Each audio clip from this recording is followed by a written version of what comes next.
Hello, I'm Nina Yocom. I am a member of the Pottstown Area Artists Guild. I've been with the Guild for a few months. I have been absolutely blown away by the awesome talents, the energy, the collaboration. I'm just really having a wonderful time with you all. And one of the things that recently some folks have been curious about, maybe it's because they see that I'm a pretty heavy user of social media, in particular Instagram and Facebook. So I've been asked to do a talk about the use of Instagram and Facebook. So we'll be focusing on those. There's a gazillion different kinds of social media apps out there, but just a kind of just a tiny bit of my background. I have been working with my primary medium is called Alcohol Inks. I work with Alcohol Inks. I've been doing that for a couple of years.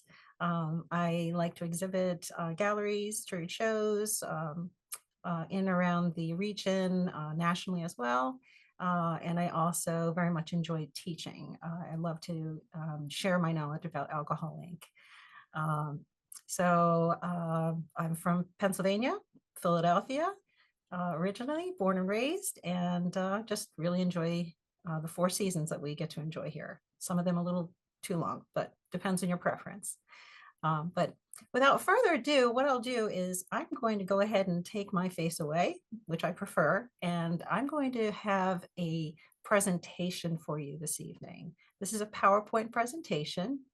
We will walk through the subject matter, and we'll go at a pretty good pace, which is why I had asked to kind of hold off on questions. If you do have any questions, jot them down along the way, drop them into the chat, and then I'll get to them at the end. So at this point, I'm going to go ahead and share my screen. So bear with me for just a moment. All right, I am screen sharing, and everyone should be able to see a using social media presentation slide. We're good to go. Can I get a thumbs up from Dawn? Great, wonderful. Great, thank you. So this is a Masters of Art talk. There are demonstrations and workshops. These are free and open to everyone. This promotes the Pottstown Area Artists Guild and promotes, inspires, and supporting the artistic spirit within our community. All right. Let's see if my keys will work for me today. They do. Hallelujah. All right. So let's get started with Instagram. So I've worked with Instagram for a couple of years, and I found that the key places where people seem to have some interest and just basic functionality, we're not going to get too techy. We're going to keep this at a very high level. So we're going to go over hashtags, how to fit a photo on your grid or display, how to create a reel, how to create a story, and scheduling your posts. All right, so let's dig in. So first of all, we're going to just give you just a glance at Instagram. Then we're going to give you a little bit of a glance at Facebook, and then we're going to get into the subject matter. So here goes Instagram, just to give you an overview of what does Instagram even look like if you've never seen an Instagram before. On the left-hand side of my screen, you can see my desktop version of my particular Instagram account. On the right, this is my iPhone or iPad. Some people do use other things like Androids and things like that, but I will refer to desktop and mobile. For Facebook, what we're going to be going over are ideas like, how do I select an audience? How to add a cover photo and a profile picture? How to find and join relevant groups? And then how do I link Instagram directly to Facebook so that I don't have to post things in both places? Here's an overview of Facebook. On the left-hand side, my desktop, which includes a cover photo, my profile photo, and key pieces of information. And then on the right, my iPhone. So basically looks about the same, just a little bit different in the displays. For both Instagram and Facebook, we're going to talk about desktop versus mobile, talk about the different functionality between the two, and then really, really important, at the end, we'll talk about how to protect your account and ways to avoid being hacked on both Facebook and Instagram. All right, so let's get into the nitty gritty. Here we go. All right, let's start out with hashtags.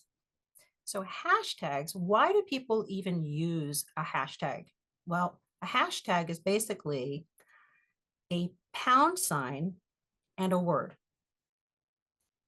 In Instagram, you can use words and associations using hashtags so that your post will be visible to a corresponding hashtag page.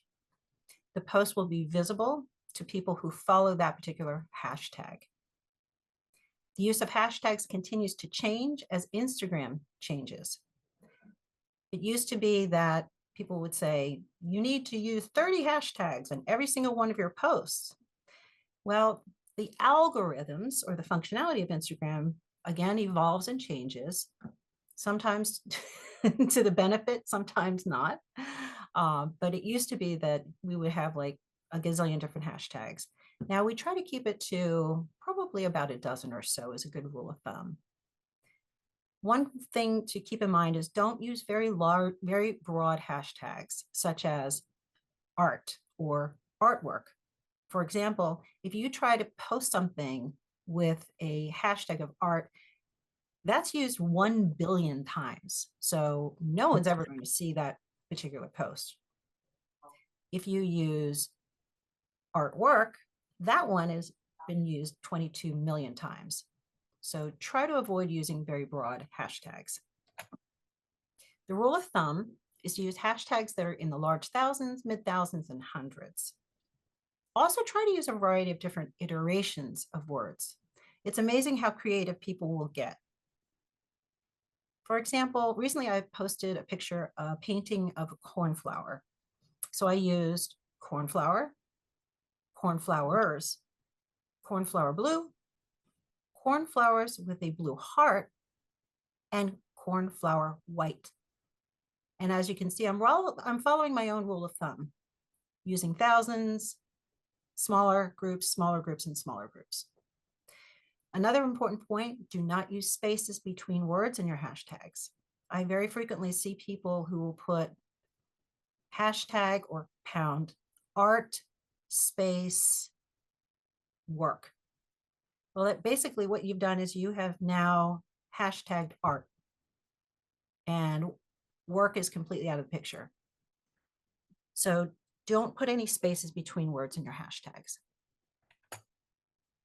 You can, however, use an underline character or symbols in your hashtag. This can be kind of helpful. So say you might want, say, to post something and you know that a word is used hundreds and hundreds of thousands of times. You'll see that other people will try to get around that particular word and they'll start using characters and underlines. You can also gain new followers by using hashtags. And hashtags that you use on your post that are followed by other users, they're actually going to appear in their feeds. And I'll explain a little bit more about that. Hashtags are also searchable. So let's look at a live example. So here's my cornflower painting. In this case, I used a number of keywords that were associated with that particular post. For example, Posca pen. That's a pretty popular term. Posca, however, is in the thousands and thousands and thousands. So I'm not going to use a broad hashtag like Posca, but I will use more refined. And as you can see, I have found a couple of hashtags, say blue flowers. Now blue flowers, there's thousands and thousands and thousands. I'm going to avoid using that one, but I can use blue flowers with a blue heart. I also hashtag all of my work with my Instagram name. So I will always hashtag myself. And I'm just going to point out, if anybody is not muted, I'm going to go ahead and ask you if you would mute. I think I can see some people who are not muted, but I might be mistaken. So I'm going to move forward in my slide and tell you a little bit more about, okay, well, how can I even tell whether or not my posts are being seen by non-followers or getting picked up by these hashtags? When you're looking at Instagram on desktop or mobile, and you're looking at a particular post, you can see something called View Insights. I'm going to be using my little arrow. Don, can you see that arrow as I circle around View Insights? Can you give me a thumbs up? Wonderful. So over here on this section, when I click on View Insights, I can see that most of my particular posts got picked up by my followers, but 2% were non-followers. Those 2%, that's pretty, these days, that's not too shabby. Instagram is getting harder and harder to pick up non-followers because there are so many people on the platform. Regardless, when it comes to interactions, and you can always hover over these small lowercase I, which is kind of like an information symbol, to see what interactions really mean. But in this case, this was a very successful post because it did provide for interactions with 10% of non-followers. On the right-hand side, here's a view of some hashtags that I particularly follow, things that are of interest to me.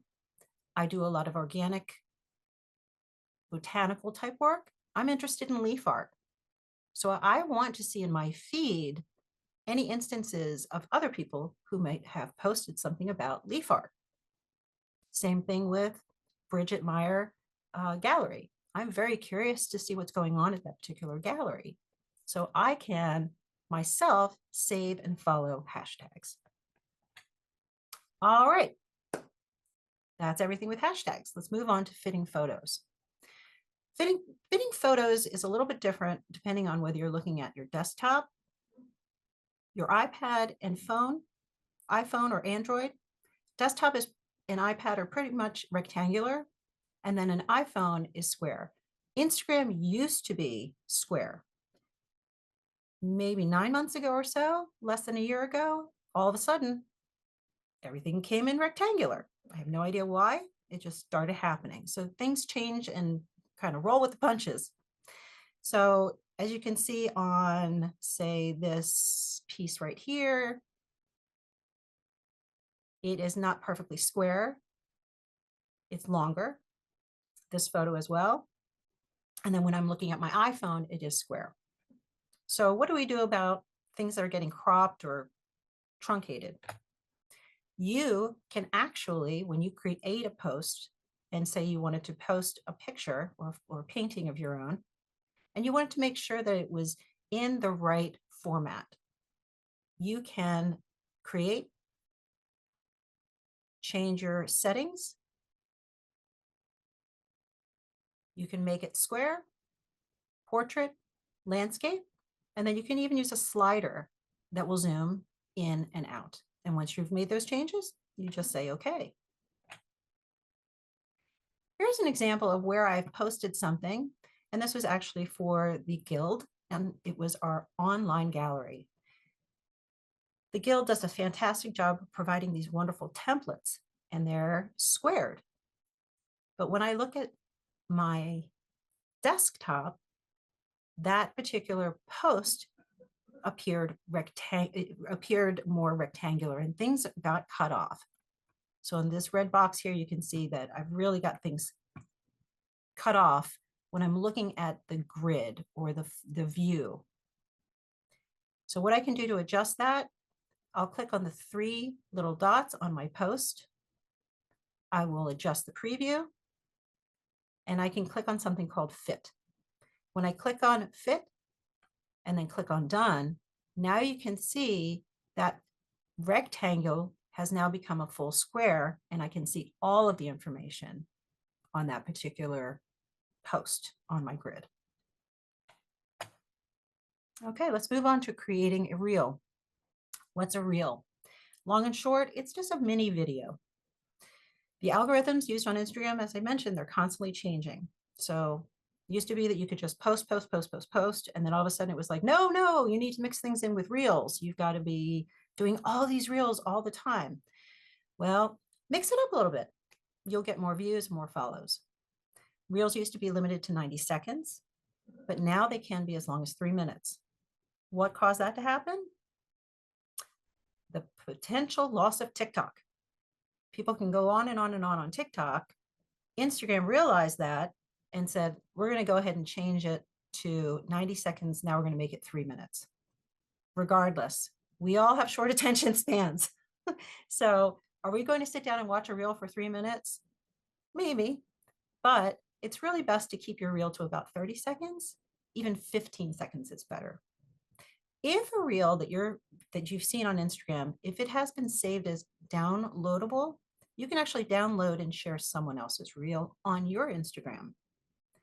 You cannot create reels on your desktop, only mobile. To create a reel, you simply, and this is again mobile only, you would go into create a new post. You would select reel. I do not allow Instagram access to any of my photos or videos until I give them permission for a particular post. In this case, I selected 4 pictures that I wanted to post in a reel. Then I picked what order in which I wanted to show this particular reel. I was promoting the Winter Fine Arts show.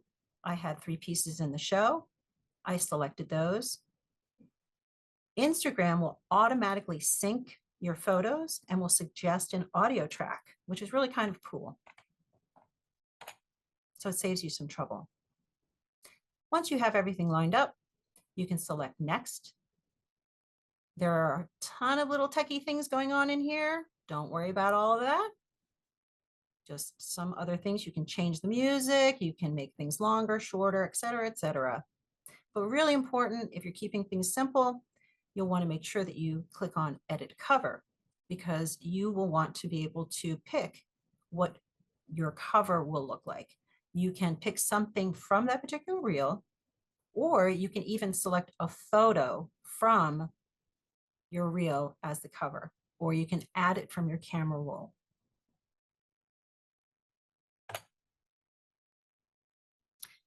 How do we create a story? And what is a story? Well, first, most important, like reels, you cannot create a story on your desktop, only on mobile. When you select a story on Instagram, it will appear for 15 seconds. You can have multiple stories at a time. Think of a story as a condensed 15-second, very small view. They will stay active for 24 hours. You can select a story to see the full post or reel on the user's account. Accounts that you follow with stories will appear at the top of your Instagram account. Now, some of you are probably wondering, what in the world is she talking about? I can't visualize this, so let me help. Over here on the left-hand side, I mentioned that when I'm looking at my account, up at the top, I can see a variety of different people I follow. Yes, I follow Jennifer Aniston. I have broad interests. But these are some folks I follow, and they all have stories that I haven't seen yet. How do I know? Because they're at the top of my header. To create a story of your own, you can simply select the plus button, select a photo, say that you want to add to your story. In this case, you can see here, I'm pointing out that this small Facebook icon, I know it's tiny, this will show that my story settings are set up so that when I create a story in Instagram, and remember, we're in the Instagram world right now. When I create my story in Instagram, I have it set up automatically to automatically go to my Facebook account. So, creating a story. Another way that you can actually create a story and share, I had this fun video about these wonderful two little dogs that I wanted to post on Valentine's Day. So I found this video and it was downloadable. So some accounts will allow their reels to be downloadable because they want the traffic too. So Hops the Boston obviously has two adorable dogs that chase after a ball that they can never catch, but this was a great Valentine's story. So what I did is, alternatively, I clicked on my paper airplane, clicked on add to story, and then I added this Happy Valentine's Day little tag or label. Now, people who follow me, they will see my icon of my Instagram at the top of their header, just like you saw here. So where it says Steel City, it would have my profile picture. That would indicate to someone that I have a new story. So that would show.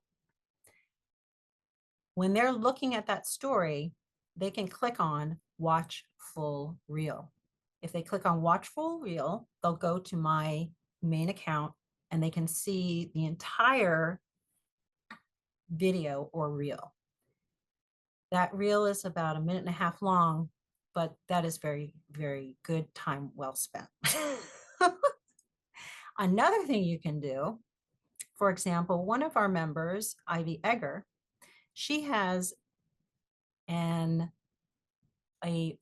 mosaic workshop coming up at a wonderful location in Westchester called Nightingale Materials. Nightingale Materials actually created a story to promote her class. So they actually created this story.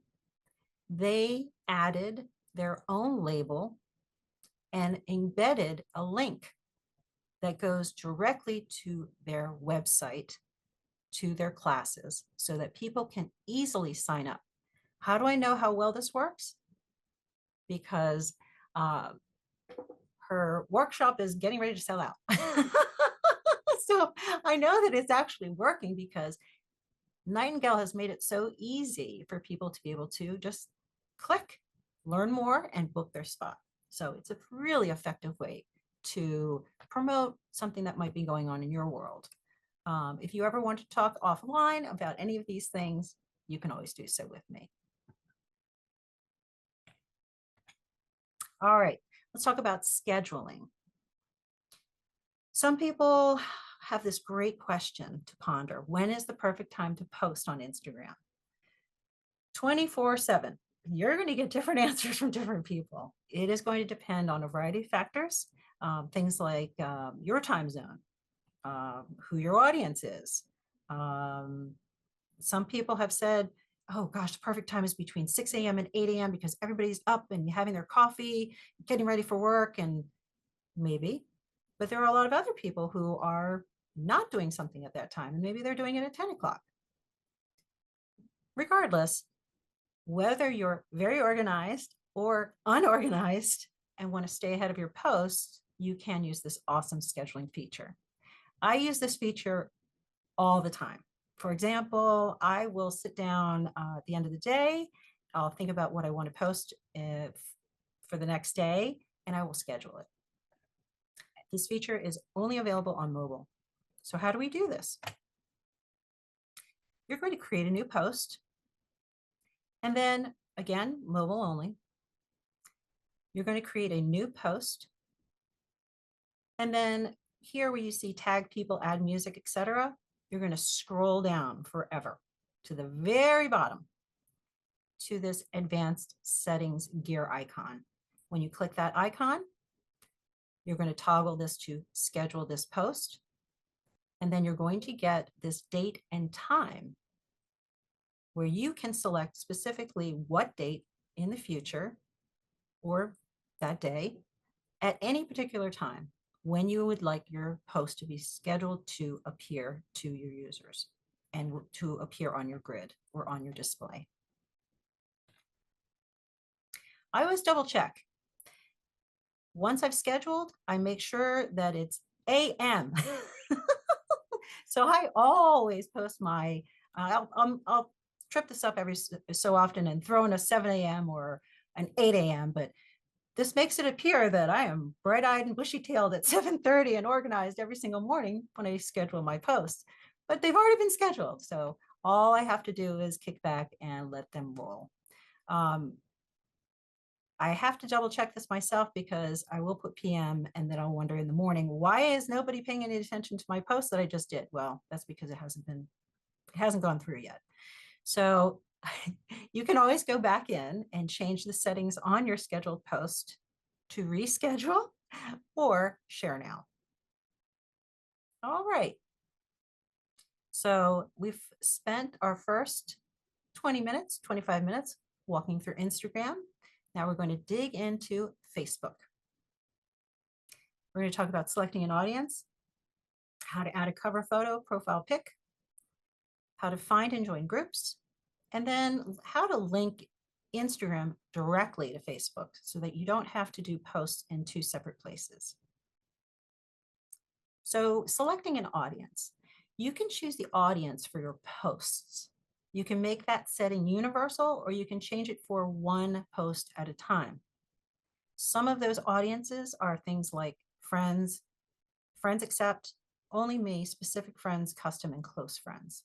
I think the only ones I've ever used have been just leaving it open, which is public, and maybe friends. In this particular case, I'm going back to the online gallery post that I had posted. Up at the top of that post, I can see a very tiny icon. It looks like a globe. That globe icon, when I hover over it, it will indicate this is a public post. And then it will also say who can see your post. And these are the items and the groups that I have mentioned before. You can, even from one single post, you can select set as default audience. Once you save that, that will apply for all of your posts. To see the universal settings, a very quick and easy way to see your universal settings without getting too techie and diving under the covers, easy as this. On your desktop, you will see three small icons, and that typically means edit or more. Then I can click on view as. When I click on view as, that's basically saying, hey, I'd like to see my Facebook account, my Facebook page, as if a friend is viewing it or someone just viewing Facebook is viewing it, rather than it being in edit mode or editable to me. When I click on that view as, in the upper left hand corner, you will see this content on your profile is, it'll say public or private. And in my case, I have everything as public. All right, so let's talk about a cover photo and a profile pic. So I'm going to back up, say here. This is my cover photo, and this is my profile pic. Whoops. Okay. So your cover photo and your profile pic, they allow users an opportunity to see a header for your Facebook account, as well as a picture of you or a picture that represents you. A lot of people like to stay behind the scenes, so they might post a picture of maybe a painting that they just worked on. You can change these at any time. They will appear very slightly differently on desktop versus mobile, again, because desktop, you've got a larger view versus mobile, a more condensed view. It's basically showing the same information, but it's a nice overall look for people who would just come to your account and have an idea of, you can change it. I change my cover photo probably every week or two. My profile pic, I tend to keep it about the same until I cut my hair off. And then I don't have bangs anymore or shoulder length hair. So I'm going to do like, hey, this is the new me. So you can change these at any time. How do you edit your cover photo? Very easily. It's already there. When you click edit cover photo, you can choose a cover photo, you can upload a new photo, or you can reposition or remove. In this case, I'm showing, and you can also see that my cover photo is public. So I have gone from here to choose cover photo. So I've picked another image. Once I picked that image, now I get a little bit of a preview of what my cover will look like. I can also drag or use arrow keys to reposition that image. Then when I'm done, I can simply click on save. Keep something in mind when you do make these changes. When you change a cover photo, Facebook will automatically add it as a new post to your feed. So if you've ever wondered why you can see that in your friends' feeds, where you'll see, oh, there's Robin. Okay, Robin has a new hairstyle. She's got a new look and feel. Here's her new profile picture. How did that get onto her feed? Facebook does it automatically. Didn't mean to pick on you, Robin. All right, what about a profile picture? So as I mentioned, my hair was a little bit longer not too long ago. And I suddenly realized before working on this presentation, I need to change my picture. So all you have to do is choose a profile picture. And you can do that simply from your profile pic by clicking on this camera icon. You'll choose a profile picture. These are some suggested photos that I have. And then I can pick that new photo. You can also see that my profile picture is public. And I can also use this, I can toggle to zoom in or out on my profile picture as well. Just like the cover photo, when you change your profile pic or your picture, Facebook will automatically add it as a new post to your feed. Okay, let's talk about groups. So something that a lot of people I found aren't really too aware of, there are a plethora of different groups that you can join on Facebook. Depending on your medium, your interests, hobbies, etc. A rule of thumb for an artist, for example, would be maybe focusing on relatively large and small groups. Some groups are private, others are public. Private groups may ask you a variety of questions to ascertain if you belong in that particular group, and you will need administrative approval or admin approval. When I say, do you belong in that group? For example, I recently joined a group. It was something about Westchester, where I reside. It was a private group and regional. Some of the questions I was asked were, what is your street address? How long have you lived in Westchester? And I think one of the questions was, what's your favorite thing about Westchester? So these are kind of questions that will try to keep out bots, try to keep out people who don't necessarily belong to that particular group. But don't just focus on art groups. Join different groups depending on your interest as well, or subjects that relate to your art.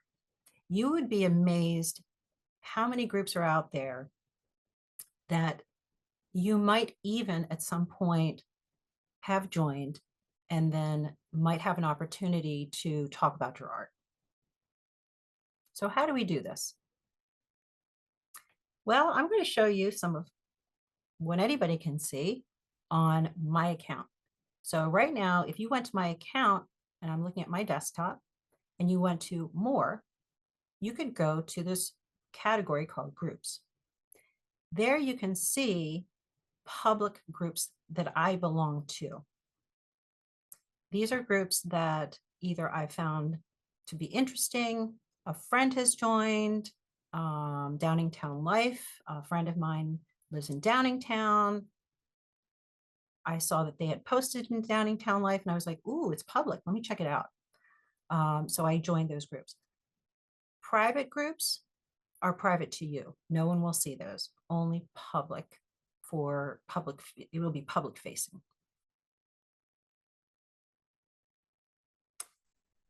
All right, let's talk about how to find and join groups. So here I am on my desktop. I've scrolled down to groups. Now you're seeing kind of more my personal assigned groups or things that I've joined, private and public. I belong to a Wordscapes Cool Nerds group. The cat is out of the bag now. This is a group I happen to manage.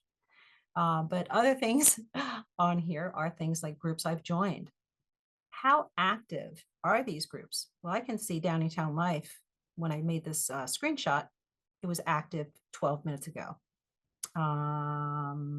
Gift and Gratitude Malvern was active 3 hours ago. This small pin that you see here means that I have pinned this group, meaning I want that group at the top of my list because I frequently go to this particular group. Then we get into discover. So again, I'm simply looking at my groups, and then I have clicked on an option to discover. And that is right here. So the red arrow is right here. What comes up when I click on discover? Friends groups. So it defaults and will actually say, hey, I want to let you know, here are some groups that your friends belong to. You might be interested in joining one of these groups. For example, the art of creating abstract art or Lancaster County photography. And any of my friends that belong to these groups, I will actually see them in my list here. But this is the coolest thing. This search groups allows you to type in any word and it will bring back any instance of a group that has that name in it. So let's take a look. Very frequently with my work, I mentioned before, I have a lot of a bit of a suggestions of botanical art. So I was like, let me look up botanical and even more specific botanical art. And I found this wonderful public group. It's robust. It has 250,000 members. I've been a member since November of 2024. I saw that 8 of my friends are members of this particular group, and they post frequently. If I come down a little bit further, you can see things like Botanical Artists is a private group. Botanical Art Africa is a public group. Public, private, public, private. Some things to keep in mind. How many members are there? How many posts? How active are they? Well, Botanical Art of Africa, there's only 2 posts a month. Not a very flourishing group. Botanical Art Lovers is a private group. And again, I mentioned private is they would ask you questions. I'm not sure exactly what kind of questions they would ask, but they want to keep this particular group private. Over here on the right, you can finally see a plethora of all the people associated with this botanical art public group. On the next slide,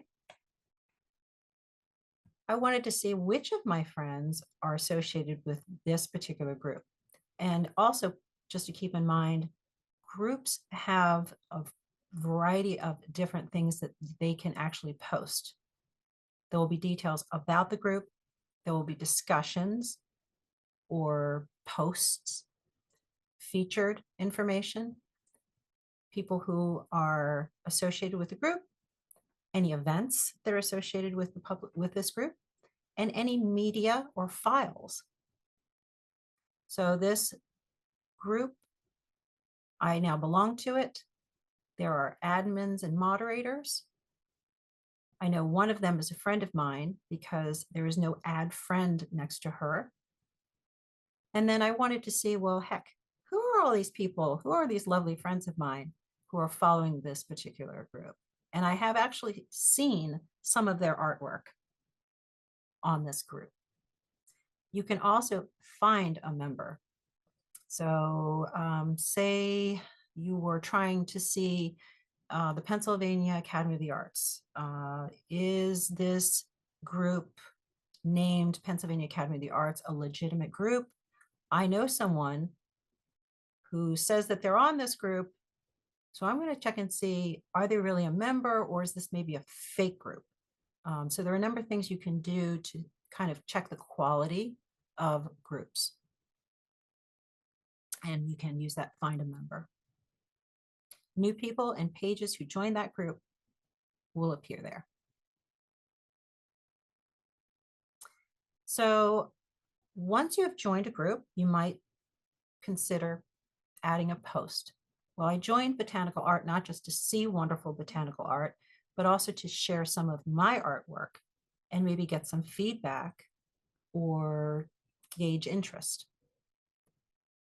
How do I see, once I have added my own post to this group,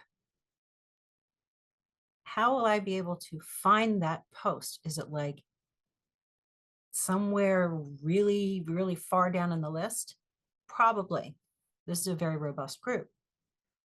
Do I remember what I posted on this particular group? Not necessarily. So you can use this search option, which is right at the top of the group.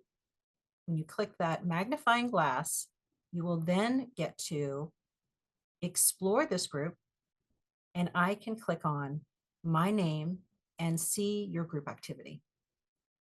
When I click that see your group activity, I will see all posts that I've ever posted to this group. So I'm just going to pick two, for example. So on the left-hand side, I would say, alcohol ink on paper by me, and then I will actually link my name. After I made that post, I got some feedback. May I ask what green this is? It's so fresh and bright, lovely work. That's a little ego boost. That felt really good from complete stranger. And then we continued and had a couple of different comments back and forth.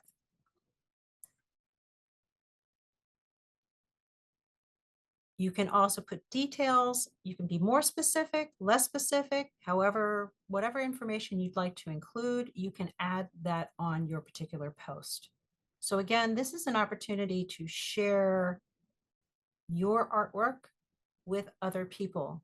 If you do watercolor, look for some watercolor groups. If you do abstract work, look for some abstract groups.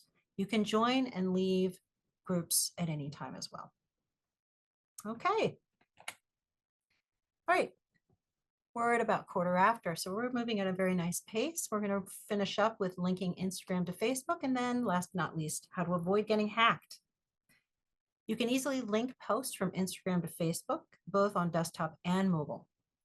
I add the same Instagram post, reels, and stories on both accounts. I have different audiences and different followers, depending on which app or application I'm using. So I'll post the same thing. I don't want to have to do it 2 times.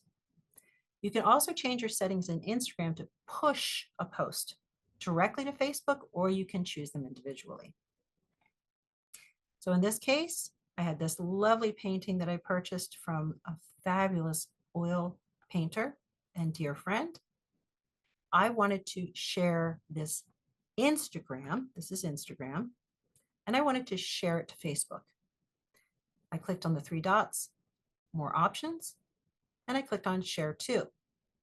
When I clicked on share to, it has a variety of different things you can share to, but I wanted to share to Facebook.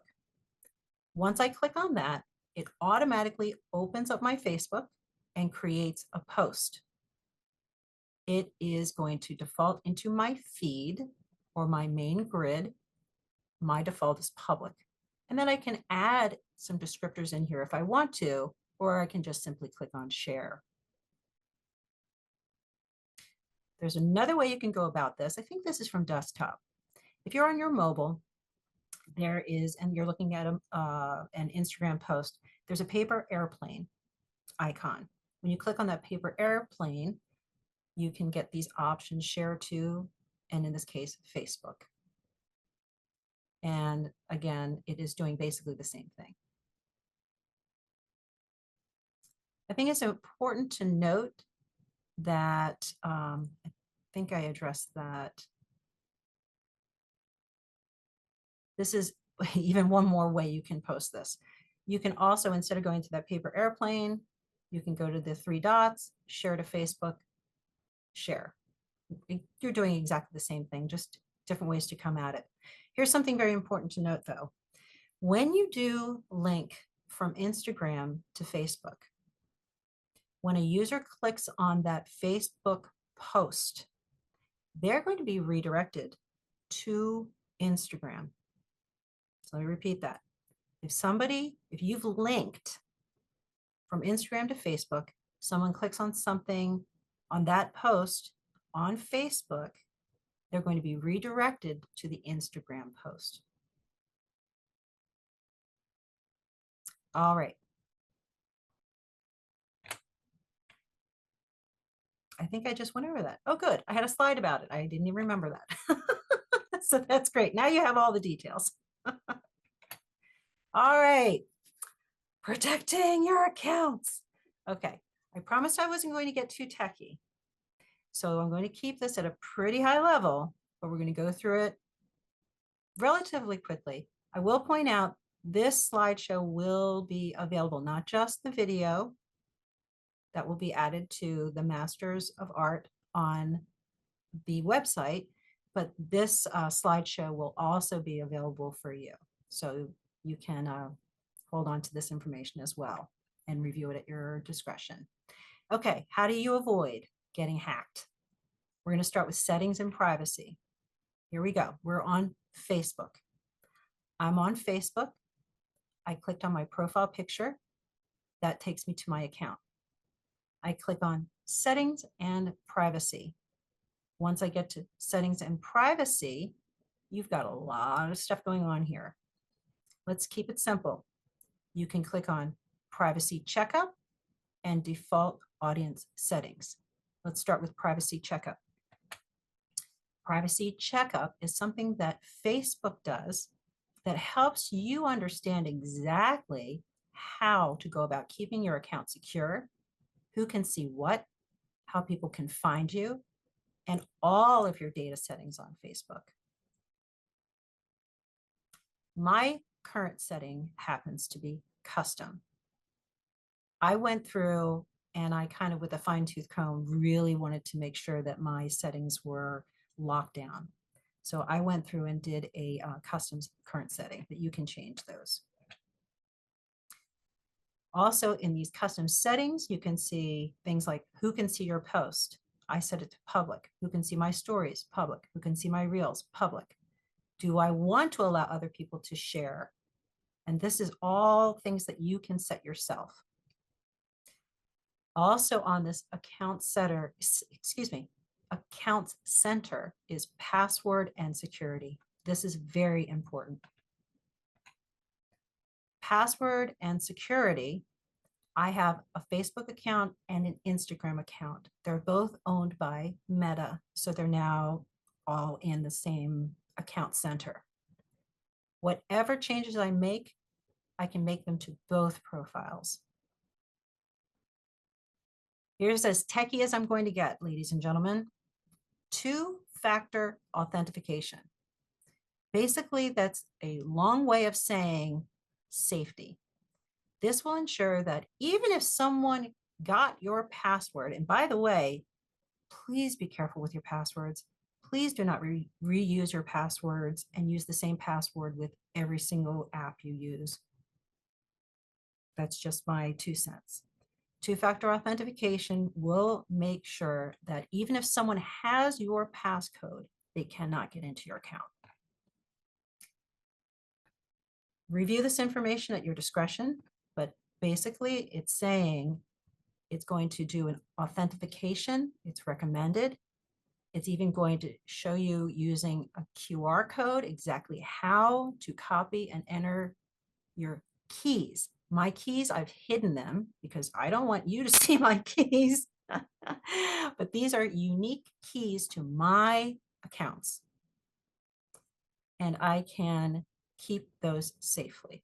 So again, you'll want to look at this information after the fact in more detail. You can get to the same privacy and settings from Instagram. So everything we were doing before was Facebook. Now I'm going to go look at the same exact thing from Instagram. This is my gear icon on my Instagram account on my desktop. When I click that, I'm getting to the same place. Settings and privacy, account center. Passwords and security, same profiles. All right. One last thing. For Instagram, many people spend a very, very, very large amount of effort finding and holding on to followers. Followers are like gold. Followers could be potential collectors of your work or purchasers. So why are followers so important? For me, this is just me speaking here. This is kind of going a little like, just be extra, extra, extra careful. For me, the quality of my followers mean more to me than the number of my followers. So I cull my followers. Anyone can follow you if you have a public account on Instagram. Anybody can follow you. I don't want just anyone to follow me. Why? Because there are so many bots and there are so many impersonators and so many people trying to get to your personal information, to get to your stuff. I just put my hand up right from the get-go. So what I will do is I will look at my followers and I will see these are all of my followers in order in which they have joined following me. So I can easily view all of them. On occasion, I will review my notifications on my Instagram account, and I will see who has started to follow me. Life gets away from me. A week or two will go by and I'll be like, oh gosh, I haven't looked in a long time. And I'll just have a little bit of downtime and I will go and look and see who are the people who are following me. So again, I'm a little bit excessive. This is just kind of icing on the cake. So I happened to just glance at this one particular person, didn't recognize. I was like, well, who's this guy? Well, I happened to look at his account and Mr. Stuart Howell, who may or may not even know that his photo is being used, because very often you've got people impersonating all the time and they're bots.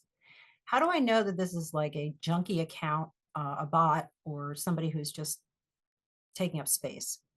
First, I'm going to notice how many posts they've made. I'm going to notice if they have a public or a private profile. He has a public profile because I can see his pictures. I will tell you this. If you happen to see someone, ladies, I'm talking to you, but gentlemen, it goes both ways. If you happen to see someone and there are pictures of that individual as a military person or a doctor or an entrepreneur, Bitcoin, or any of those things, red flag. I can see that this particular person does follow someone that I know, but I also know that that person has a lot of followers who are bots and they don't pay any attention. So how do I know that this guy, Stuart, is not a legitimate account? Well, I started looking at who is he following. you see some trends here?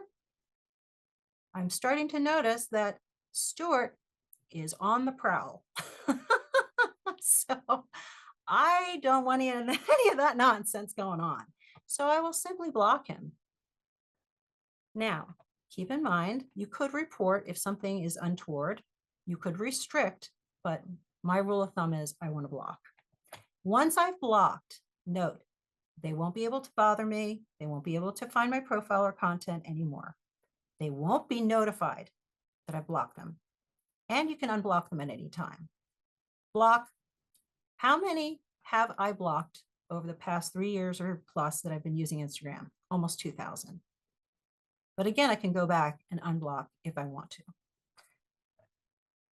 But again, I just want to be really, really careful because it has taken me a very long time to gain the followers that I followed, and I'm very protective of them. So I think that is everything in a nutshell. Thank you very much. I appreciate this opportunity to share this information with you all.